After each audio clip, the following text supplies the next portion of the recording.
최소한의 사람에 대한 존중이 부정당하는 시대를 살아간다라는 것은 불안하다, 두렵다라고 말씀을 드릴 수 있겠고, 이런 시기에 급기야 흉년도 들었습니다. 아마 우리가 살아가는 시대가 그렇지 않은가 생각이 됩니다. 하루하루가 참 불안하고 두렵고 경제는 망가지고 있고, 뭐 이러면 어쩔 수 없잖아요. 살아야 되죠. 나오미가 생존을 위해서 모압 땅으로 이주했다가 모든 것을 잃고 모압 며느리 룻과 함께 텅 빈 삶으로 하나님의 돌보심을 기대하며 베들레헴으로 돌아옵니다. 하지만 룻은 양식을 얻기 위해 누군가의 은혜를 기대하면서 밭으로 나갔고 우연히 보아스의 은혜를 받게 됩니다. 이로 인해서 나오미는 보아스를 축복하고 하나님의 돌보심을 깨닫게 됩니다. 시간이 흘러 추수의 막바지에 이르렀을 때 나오미는 룻의 복을 구하면서 결혼시키고자 합니다. 이를 위해서 보아스의 도움을 구하고자 하죠. 이방 여인 룻의 결혼을 위해 나오미는 당혹스럽지만 한밤중에 룻을 보아스의 타작 마당으로 보냅니다. 그리고 보아스의 처분을 기다립니다. 오늘 본문은 이런 나오미의 지시에 룻의 충성스러운 순종의 이야기로 시작을 합니다. 다 행하니라. 나오미가 룻에게 지시한 내용이 3절 하반절 이하 4절 상반절에 기록되어 있는데요, 타작마당에 내려가서 그 사람이 먹고 마시기를 다 하기까지는 그에게 보이지 말고 그가 누울 때에 너는 그가 눕는 곳을 알았다가 들어가서 그의 발치 이불을 들고 거기 누우라. 그러면 보아스가 네게 할 일을 이룰 것이다. 이렇게 이야기를 합니다. 그리고 룻이 나오미의 명령을 어떻게 행했는지 7절에 기록하고 있는데, 우리 7절 같이 한번 읽어보죠. 시작. 보아스가 먹고 마시고 마음이 즐거워 가서 곡식단 더미의 끝에 눕는지라. 룻이 가만히 가서 그의 발치 이불을 들고 거기 누웠더라. 아멘. 룻은 나오미의 명령대로 타작마당 곡식단 더미 끝에 보아스가 눕는 순간까지 추수밭의 소녀들 뿐만 아니라 보아스도 모르게 철저하게 자신을 숨깁니다. 그리고 곧바로 행동을 옮깁니다. 그런데 앞선 나오미의 명령과 비교해 볼 때 룻의 이 행동의 차이점이 있어요. 그것은 뭐냐 하면 가만히 있다가 가만히 갔다라는 거죠. 가만히. 나오미가 가만히 하라고는 말은 하진 않았잖아요. 그렇죠? 근데 룻은 굉장히 조심스럽고 신중하게 행동을 했다라는 것을 알 수가 있습니다. 그만큼 다른 사람들이 눈치채지 못할 정도로 조심스러웠는데요. 어떤 분은 원래 나오미의 명령 중에 하나였다라고 하는 분도 있고, 어떤 분은 나오미의 명령을 룻이 오해했다라고 하는 분도 있습니다. 그러나 분명한 것은 우리에게 주어진 본문에는 룻이 가만히 갔다라고 했습니다. 이것은 모압 여인, 이방 여인 룻과 관련되었기 때문에 그렇죠. 룻은 아브라함의 조카 롯의 두 딸 중에 큰 딸이 아버지 이 롯과 부적절한 관계를 통해서 낳은 후손이죠. 그죠? 그리고 이스라엘이 출애굽해가지고 약속의 땅으로 나아가는데 그 길을 방해했던 민족이 또 모압이에요. 그래서 모압은 영원히 이스라엘 총회에 들어올 수 없습니다. 그런 모압 여인이 결혼을 하겠다고 누군가에 요청한다라는 것은 굉장히 당돌하고 위험한 거죠. 굳이 시어머니가 명령한 것보다 훨씬 더 조심스럽게 행동했다라는 것은 본인이 이방 여인이다. 그리고 보아스에게 자신을 소개할 때도 나는 이방 여인입니다 라고 소개를 하잖아요. 그만큼 조심스러울 수밖에 없었습니다. 이렇게 룻이 시어머니 나오미의 명령을 따라서 보아스의 발치에 눕습니다. 시간이 흘렀어요. 보아스가 풍요롭고 즐거운 마음으로 홀로 타작마당 곡식더미 끝자락에 누워 깊은 잠이 들었다가 밤중에 몸을 돌이켰는데 뭔가 이상해요. 그 눈을 딱 뜨고 보니까 자기 다리에 누가 누워 있어요? 한 여자가 누워 있는 거죠. 이거 깜짝 놀랄 일 아닙니까? 얼마나 당혹스럽겠어요. 두렵기도 하고 떨리기도 하고. 그래서 보아스가 물어요. 네가 누구냐? 네가 누구냐? 9절 상반절에 룻이 대답합니다. 나는 당신의 여종 룻입니다. 문자적으로는 좀 바뀌어 있어요. 나는 룻입니다. 당신의 종입니다.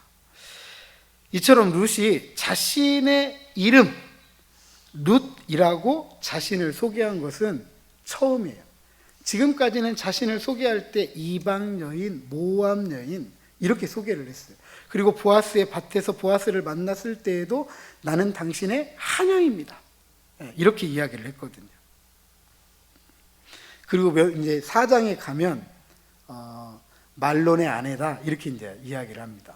그리고 나오미의 며느리이다. 뭐 이런 식으로 이 룻이 소개가 되는데 처음이에요. 나는 룻입니다. 내 이름은 룻입니다.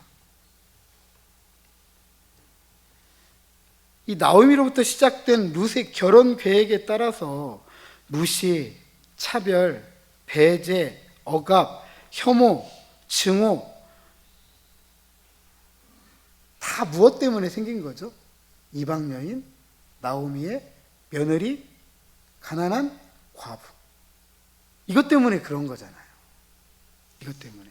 가난하다는 이유 하나 때문에도 무시, 차별, 배제, 억압, 때로는 혐오와 증오의 대상이 될 수 있는데 심지어 이방 여인, 그것도 모압 여인, 과부 쉽게 생각할 수 있어요. 그런데 이제는 나는 그것에서 자유로울 수 있는, 자유로워야만 하는 한 인격체, 한 사람, 한 여자입니다. 이렇게 자신을 밝히는 것. 이제 세상과 나는 이 이방 여인이나 모압 여인이나 가난한 과부가 아니라 나는 한 사람이에요. 룻이에요. 이렇게 이야기를 하는 거죠. 세상과 자신의 관계를 정의하는 겁니다. 또한 당신의 종입니다 라고 했죠. 이것은 보아스와 룻의 관계예요. 즉 보아스 앞에서는 내가 종입니다 라고 드러내는 거죠. 우리는 룻이 자신을 종으로 표현했다라는 것에 조금 더 유념해야 되는데 앞서 말씀드렸던 것처럼 룻이 지금까지 자신을 보아스에게 소개할 때에는 이방 여인이다, 하녀다 라고 소개를 합니다. 그리고 오늘 9절에는 종이다 라고 소개를 하는데 일반적으로 이방 여인, 하녀, 종에는 신분의 차이가 있다라고 주장을 합니다. 물론 하녀와 종에 대한 차이는 어떤 차이인지 많은 좀 논란은 있지만 제가 참고했던 많은 주석들은 이 신분의 차이를 이렇게 가르칩니다. 하녀는 허드렛 일을 하는 낮은 계급의 여종, 종은 주인의 옆에서 항상 시중을 드는 하녀보다는 높은 계급. 보통 우리가 이런 종을 뭐라고 표현하냐면 시녀라고 표현을 합니다. 시녀. 그래서 이방 여인에서 하녀로, 하녀에서 주인의 옆에 있을 수 있는 시녀까지 이렇게 올라가게 되는 거죠. 이런 태도는 룻이 자신의 어떤 존재의 가치를 높여가는 과정이기도 하죠. 이방 여인이었다가 하녀였고 지금은 주인의 옆에 있을 시녀가 되었다. 이렇게 존재에 대한 인식을 바꾸어가고 있는 것입니다. 그리고 이런 룻이 갑작스럽게 또 한 번의 당돌하고 굉장히 대담한 요청을 합니다. 정확하게 보아스에게 요청하는 게 아니라 명령하는 거예요. 히브리어 문법으로 따지면 9절 하반절 당신의 옷자락을 펴 당신의 여종을 덮어라 이런 이야기입니다. 당신의 옷자락이라고 번역되어 있지만 문자적으로는 당신의 날개입니다. 룻기 2장 12절에 보면 보아스는 룻이 하나님의 돌봄을 통해 삶이 회복되기를 구하면서 이렇게 이야기합니다. 여호와의 날개 아래에 보호받으러 왔다. 날개. 네. 추수 기간 동안만 책임지는 것이 아니라 룻이 하나님의 돌봄을 기원했던 이 보아스의 이 기원, 자신의 삶이 회복되도록 그 책임을 다해달라라는 이런 말을 조금 더 적극적으로 하는 거죠. 추수 기간 동안만 아니라 추수가 끝난 후에도 책임져 달라라는 거예요. 책임져 달라. 또한 에스겔 16장 8절에 보면 옷으로 번역된 히브리어 날개로 덮는다라는 것은 여호와께서 이스라엘을 선택해서 결혼하는 것을 묘사합니다. 그렇다면 룻이 보아스에게 지금 뭐라고 이야기하냐면 나와 결혼해달라고 말을 하는 거예요. 결혼을 함축하고 있다. 그렇다면 룻은 보아스에게 결혼을 명령한 것으로 이해할 수 있을 거예요. 물론 이와 같은 이해가 결혼에 대한 은근한 힌트를 주고 있다 부정할 수 없지만 지금까지 나옴이나 룻의 성품을 생각해 본다라고 한다면 제 생각에는 어울리지는 않습니다. 그러나 결혼이 여자에게, 특별히 이 고대 근동의 여자들에게 있어서 참된 안식과 쉼을 주는 것이기 때문에 당신의 날개로 나를 덮어달라라는 이야기는 조금은 자극적으로 들릴 수도 있지만 그것은 적극적으로 돌보아 달라 이런 보호의 명령, 당신이 돌보지 않으면 우리가 살 수 없다. 지금까지 돌본 것처럼 나를 한 사람으로, 한 인격체로, 한 여인으로 살아갈 수 있도록 도와달라라고 말하는 것입니다. 그렇다면 이렇게까지 룻이 보아스에게 명령할 수 있는 이유가 무엇일까? 그것은 보아스가 기업 물을 자이기 때문입니다. 기업 물을 자, 고엘, 공경에 빠진 친족을 구원하는 이스라엘의 사회보장 제도예요. 이 사회보장 제도의 근거에서 룻은 친척으로서, 기업 물을 자로서 나오미와 자신의 삶을 책임질 이유가 있다라고 말을 하는 것입니다. 놀라운 것은 이스라엘 사회보장제도를 모압 여인 룻이 언급하고 있다라는 거예요. 지금 나오미는 룻을 뭐 하려고 하는 거죠? 결혼시켜서 참된 복을 받아 누리기를 바라는 마음으로 떠나보내려고 하는 거예요. 내가 너를 위해서, 이제는 너의 행복을 위해서 내가 떠나보내야 되겠다. 근데 룻이 떠나면 누가 문제가 되죠? 누가 문제가 돼요? 나이 많은 가난한 할머니 과부 나오미가 버림받게 되죠. 근데 룻은 지금 뭐라고 이야기하냐면 나는 자유자가 될 수 있는 몸이 되었지만 나만 자유자만 되면 안 된다라는 거죠. 우리 시어머니가 나를 복되게 하기 위해서, 나를 위해서 이렇게 애쓰는데 나도 내 어머니를 버릴 수가 없습니다. 나를 돌보아 주는 것처럼 우리 어머니도 돌보아 줘야 됩니다. 나도 책임져 줘야 되지만 우리 어머니도 책임져 줘야 됩니다. 라고 말을 하는 거예요.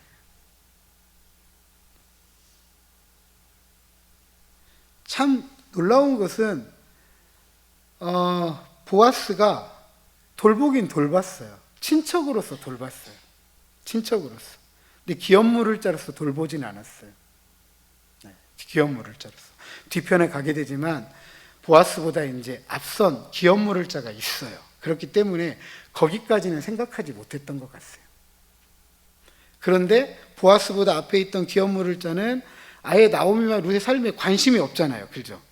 근데 보아스만 유독 나오미와 룻의 삶에 관심을 갖고 돌보아 줬습니다. 그런데 기업 물을 책임에 대해서는 보아스가 생각하지 않았어요. 보아스가 그걸 이행하지 않으니까 이방 여인 룻이 기업 물을 책임이 너에게 있다라는 사실을 가르쳐 주고 있는 거죠. 가히 충격적이에요. 충격적이에요. 그렇지 않나요? 마땅한 삶을 마땅하게 책임져야 될 일이 있는데 그걸 까마득히 잊고 아예 그런 생각이 없는데 그런 생각도 하지 않는 어떤 누군가에게 그 이야기를 들으면 여러분 깜짝 놀라지 않을까요? 내가 생각하지 못했던 그것을 저 사람이 깜짝 놀라게 되는, 그것도 모압 여자 이방 여인. 성경에는 종종 이렇게 우리의 신앙에 도전을 주는 이야기들이 기록되어져 있습니다. 그렇습니다. 우리는 하나님의 날개 아래 보호를 받아야 할 가난한 자, 과부, 고아 등의 삶의 회복을 구할 뿐만 아니라 우리는 그 실체로 그 날개를 펴서 그들을 덮어야 할 책임이 있는 거죠. 이것이 하나님 사랑, 이웃 사랑이고, 그것은 우리가 이 땅을 함께 살아가고 있다라는 사실을 알려주는 것이기도 합니다. 그렇다면 이런 룻의 당돌하고 대담한 요청에 보아스는 어떻게 반응할까? 보아스는 한밤중에 당혹스러운 상황에서 당돌하고 대담한 룻의 명령에 여호와의 복을 구합니다. 여러분 같으면 나도 책임지고 우리 어머니도 책임지라고 하면 어떠시겠어요? 어떠시겠어요? 그동안에 안 돌봐준 것도 아니잖아요. 추수밭에서 특혜를 줬잖아요. 그것도 하루 이틀 특혜를 준 게 아니라 2달여 동안 특혜를 줬잖아요. 그런데 이렇게 나 더 책임지고 우리 어머니도 책임져 라고 한다면 어떻게 하시겠어요?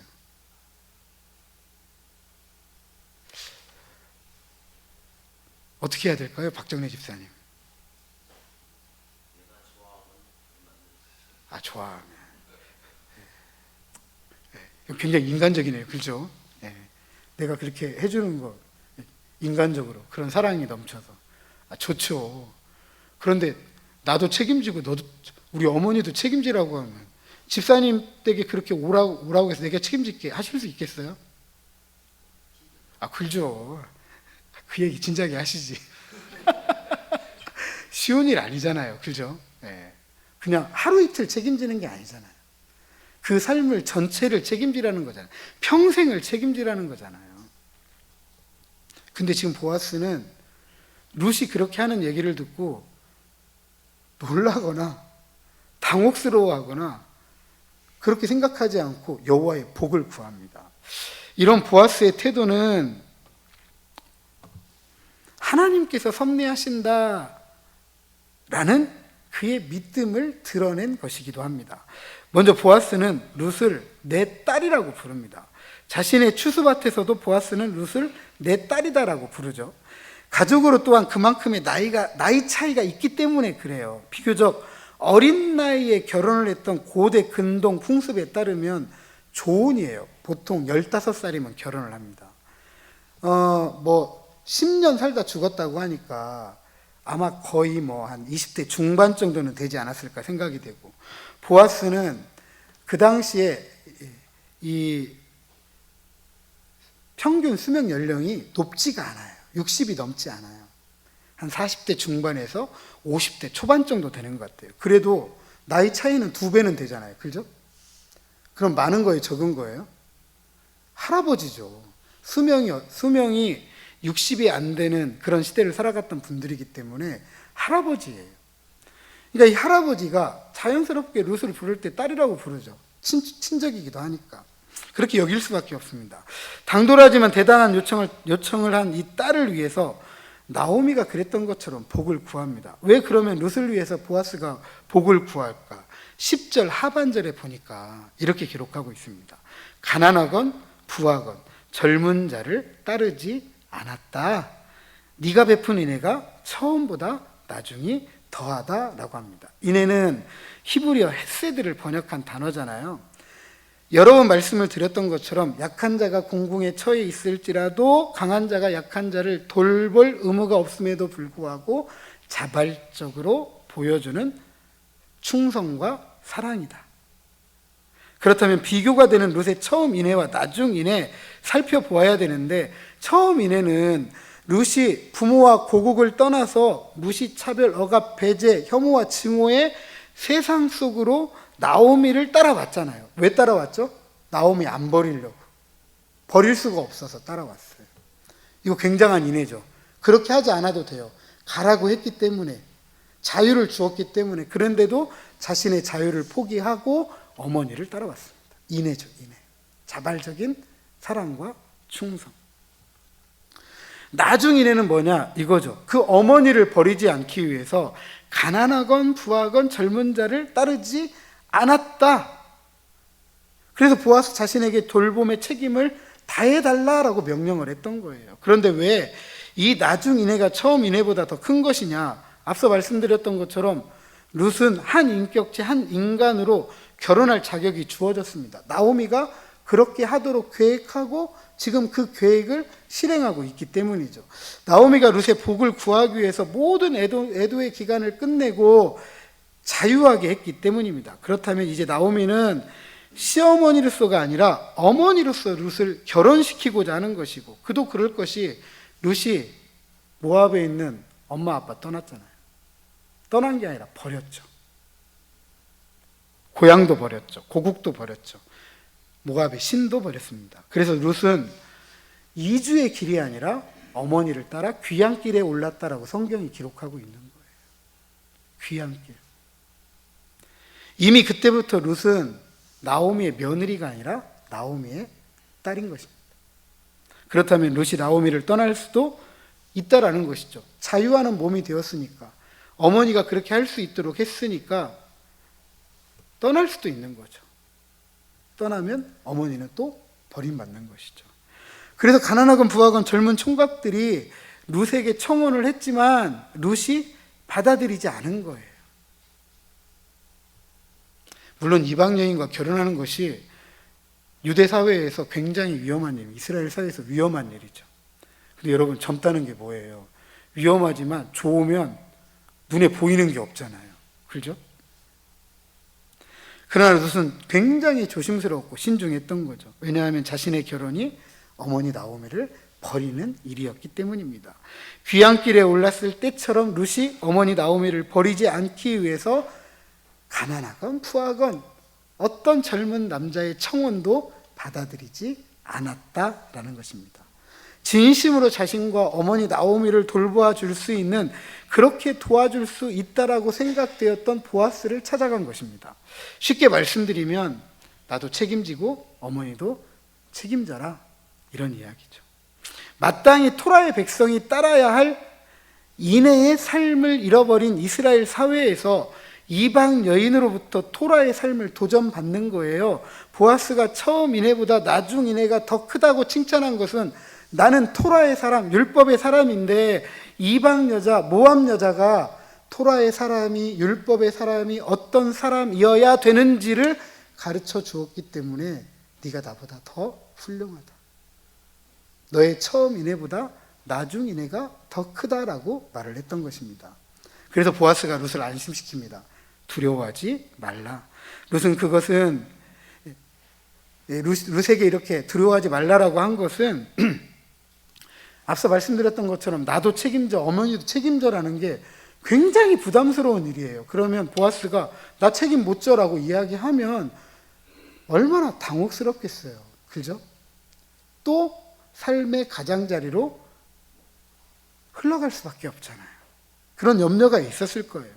아무리 자유자가 되어 결혼에 대해 도움, 나오미에 대한 돌봄을 구하는 것이면 그것이 아직 공동체 안에서 허락된 것이 아니기 때문에 룻은 두려워했을 것입니다. 하물며 그 일을 책임지고 감당해야 될 보아스에게도 적잖이 부담이 되었기 때문에. 그러나 보아스는 네가 말한 대로 내가 다 행하겠다라고 합니다. 보아스는 룻이 당신의 옷자락을 펴서 나를 덮어달라, 당신의 날개로 나를 덮어달라라고 이야기했으니까 내가 내 옷자락으로 덮어줄게, 내 날개로 덮어줄게 라고 말을 해야 되는데 그렇게 말하지 않고 네가 말한 대로 내가 다 행하겠다라고 말합니다. 그러니까 룻을 돌보는 가장 핵심적인 문제가 내가 아니라는 거죠. 내가 물론 다 할 거야. 그런데 그 문제를 넘어서 또 다른 문제가 있는 거예요. 그 문제는 뭐냐면 앞서 말씀드렸던 것처럼 베들레헴 성읍 사람들이 받아줘야 되고 이스라엘 공동체가 허락을 해줘야 되는 것입니다. 공동체의 문제, 사회적인 문제, 이스라엘이라는 언약 공동체의 문제예요.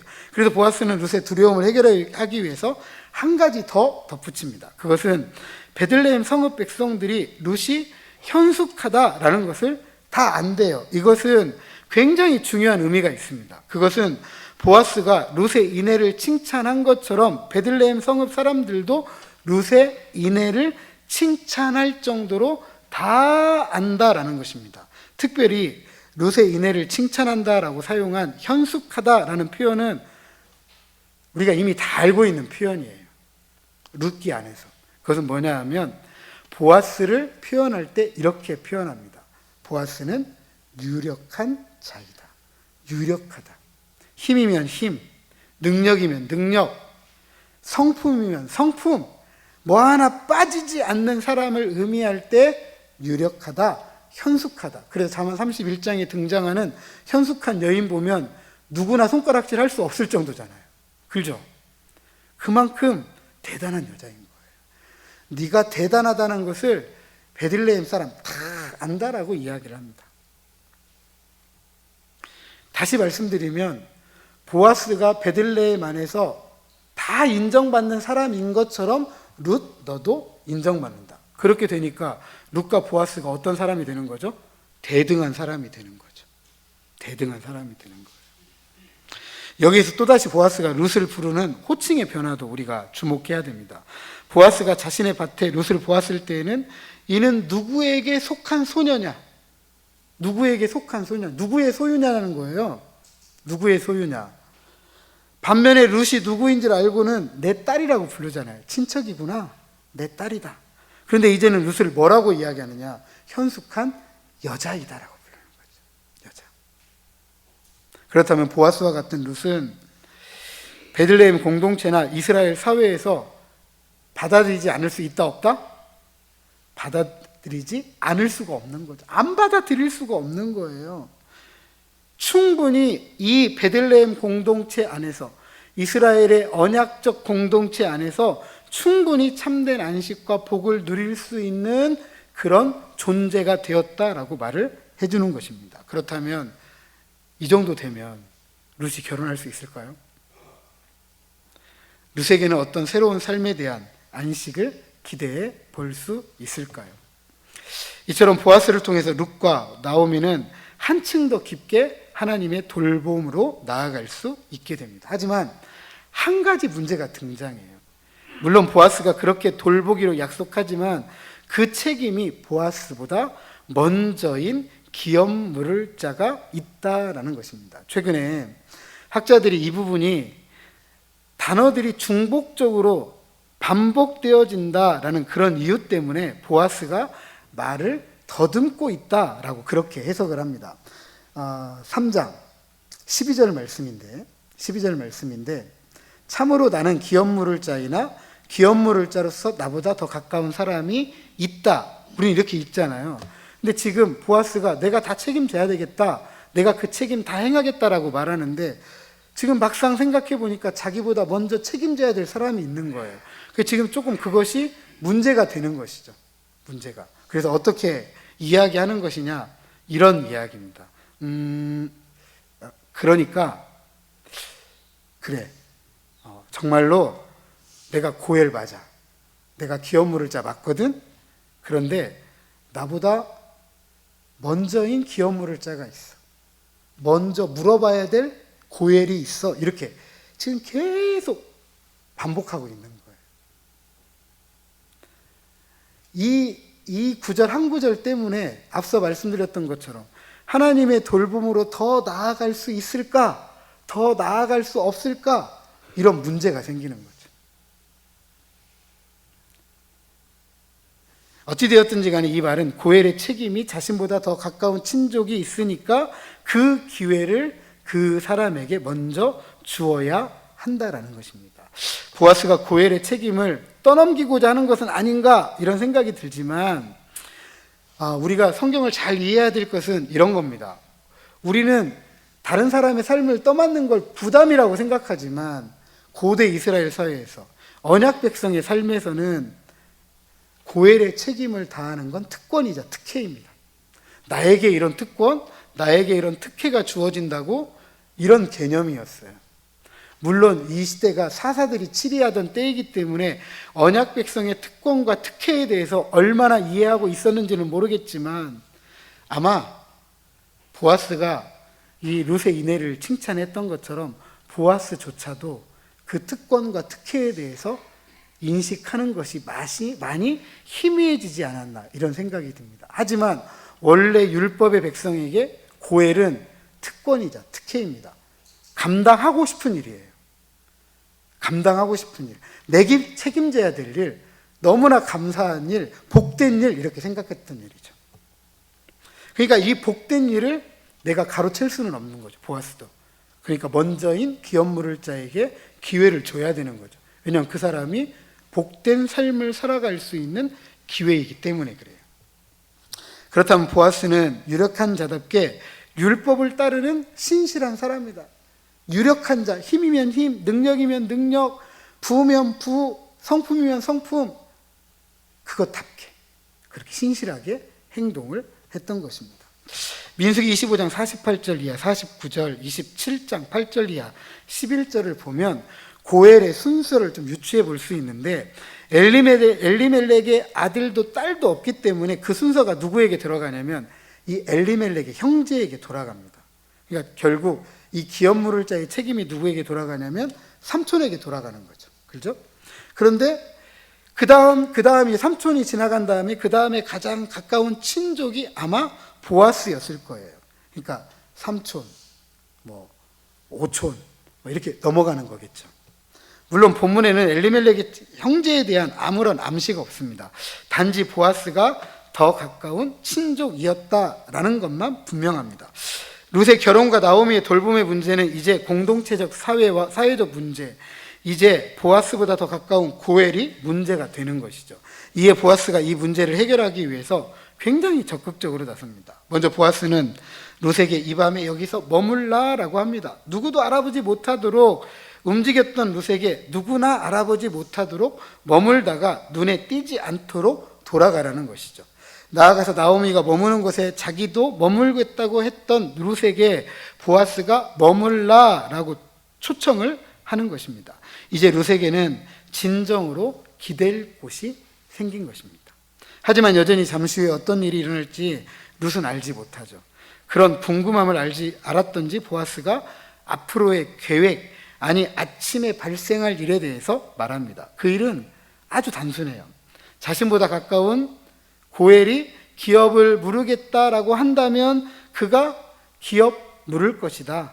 그것이 좋은 일인데 만일 그가 기업 물으기를 기뻐하지 않는다면 그때는 내가 그 기업을 물을 것이다 라고 하는 것입니다. 그리고 이것을 확신시키기 위해서 뭐라고 이야기하냐면 여호와의 살아계심을 두고 맹세한다라는 것입니다. 우리식으로 표현하면 내 손에 장을 짓는다라는 것이죠. 이것은 자신의 약속의 진정성 그리고 그것을 보장하기 위해서 자기를 저주하는 방식의 맹세입니다. 이 약속을 지키지 않으면 내가 하나님께로부터 저주를 받겠다라는 것이죠. 그러기에 새로운 삶에 대한 기대, 이런 보아스라고 한다면 더 훨씬 꿈꿔볼 수 있는 거잖아요. 사랑하는 성도 여러분, 고엘이라는 이스라엘 사회제도는, 사회복지제도는 언약 공동체를 유지하기 위한 방법입니다. 그래서 가까운 친족들이 힘겹고 어려운 형제의 불안하고 두려운 삶을 돌보아야만 했고 그것은 특권이고 특혜였습니다. 이처럼 우리도 이 세상을 살아가는데 힘겹고 어려운 우리 이웃들이 불안하고 두려운 삶을 살아간다는 것을 너무나 잘 알고 있습니다. 사회, 정치, 문화, 경제, 외교, 기타 등등 불확실한 내일을 불안과 두려움으로 오늘을 그냥 살아가고 있는 것이죠. 폭언과 편동, 폭압과 폭력으로 이 땅의 삶의 뿌리를 내리고 살아가는 것이 힘겹기만 합니다. 얼마나 불안하고 두렵습니까? 맨날 싸우자, 전쟁하자, 쳐들어가자. 우리가 힘으로 해보면 우리가 이길 수 있다. 이게 오늘 우리가 듣는 이야기들 아닌가요? 그래서 서로 승복하자고 서로 이야기하는데 진짜로 승복하자는 건지 말만 하는 건지 참 혼잡스럽기만 합니다. 누구의 말도 믿을 수가 없어요. 바로 그때 우리가 기억해야 될 게 이것이죠. 하나님의 백성들에게 주어진 특권, 특혜를 함께 나눌 책임입니다. 무시, 차별, 억압, 배제, 혐오, 증오로 얼룩진 세상을 살아갔던 룻은 삶의 한순간을 살아간다는 것 정말 위험천만한 일이었습니다. 베들레헴에서 숨쉬고 살아간다는 것 결코 쉬운 일 아니었어요. 모험이죠. 고향 떠나고 고국 떠나고 부모 떠나고.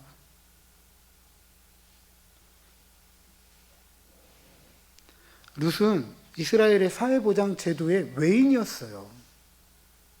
외인이었어요. 그래서 우리 이 땅을 살아가면서 최소한 사회보장 제도 안에 있잖아요. 그래서 최소한의 삶은 보장받고 살아가잖아요. 근데 룻은 그런 삶에서 외인이었어요.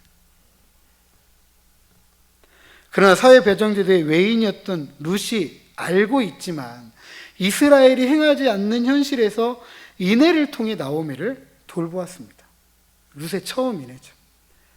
그것을 알고 있는 이스라엘 백성들은 살아보겠다고 각자 도생, 나 하나만 살아보겠다고 몸부림치던 시대였잖아요.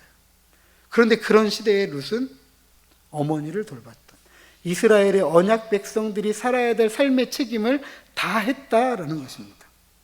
이런 룻의 인애를 보아스가 지적하고 있는 것처럼 베들레헴 성읍 사람들이 현숙하다라고 인정을 했습니다. 그럼에도 언약적 공동체, 이스라엘 공동체가 되기 위해서는 사회적인 합의가 있어야죠. 언약적 공동체의 인정이 필요했기 때문에 보아스는 룻의 인애를 자신이 이 일을 책임지기로 하면서 그 책임에 걸맞는 율법적 행동을 작정합니다. 나보다 먼저인 이에게 기회를 줘야 된다. 대부분의 국가에서는 그 차이가 있을 망정 최소한의 사회복지 관심을 쏟고 있습니다. 최소한의 생존을 위한 삶의 보장을 위해서 노력하는 것이죠. 그럼에도 불구하고 앞서 언급했던 것처럼 여전히 우리는 힘겹고 어려운 우리 이웃들이 불안하고 두려운 삶을 계속해서 살아가고 있다는 것을 보고 듣고 있습니다. 빈익빈 부익부, 양극화되죠. 그렇죠? 신자본주의, 이 신자본주의의 폐해가 끼친 사회적 갈등이 너무나 큽니다. 상법 개정하는데 난리가 나 있잖아요. 그죠? 상법 개정하는데 사주들은 안 된다, 노동자들은 통과시켜야 된다. 뭐 다양한 이유들 때문에 우리 앞서 김 장로님이 얘기했던 것처럼 극단적인 분열, 갈등, 시기, 미움, 참 해결의 실마리가 보이지 않을 정도로 극도로 혼잡하죠. 그런데 바로 이 갈등의 자리, 미움의 자리, 나눔의 자리, 분열의 자리에 서 있어야 될 곳이 바로 교회입니다. 교회는 하나님 사랑, 이웃 사랑을 외치고 말하고 전하고 살아가는 곳이기 때문입니다. 바로 그 자리가 교회가 서 있어야 될 자리예요. 근데 교회가 광장으로 나가서 그걸 부추기거나 그걸 선동하는 일들은 교회의 자리가 아니에요. 교회의 자리가. 서로를 붙잡고 묶어서 연대해서 우리가 함께 살아가는 세상을, 그런 삶을 꿈꾸고 이루는 일을 교회가 해야 되지 누가 할 수 있겠느냐는 것입니다. 언약이라는 테두리 안에서 하나님의 백성, 이스라엘과 이방인이 연결되는 것처럼 예수님의 십자가는 이런 의미에서 하나님과 우리, 나와 너를 묶는 핵심적인 진리입니다. 그것은 고엘답게 하나님을 사랑하듯 내 이웃을 내 몸과 같이 사랑하는 인애로 엮인 돌봄만으로 가능합니다. 사도행전의 초대교회는 이런 꿈이 말로만이 아니라 실제로 이루어졌던 역사를 우리에게 증거합니다. 그들은 사도들의 말씀을 따라서 교제할 때에 실제적으로 경제적인 나눔을 통해 하나님의 돌보심이 말이 아니라 눈으로, 귀로 듣고 보는 삶을 경험케 했습니다. 오늘도 사회적인 약자들이 룻이 보아스에게 명령했던 것처럼 교회에게 외치고 있습니다. 당신의 날개로 우리를 덮어주세요. 그렇습니다. 우리는 하나님의 큰 사랑을 가지고 우리의 옷자락을 활짝 펼쳐야 합니다. 그 옷자락에서 양극화, 사회적 갈등을 회복하고 새로운 삶의 자리, 나와 너 그리고 우리와 함께 살아가는 삶을 시작해야 됩니다. 그 일을 감당하는 이들을 우리는 참 고엘이라고 합니다. 참 고엘이신 주님을 따라 고엘의 역할을 인내로 감당해서 이 땅에 잃어버린 하늘의 기쁨과 평안을 나와 너 그리고 우리가 함께 받아들이는 하나님 나라 이루어가는 저와 여러분 우리 모두가 되시기를 주님의 이름으로 축복합니다.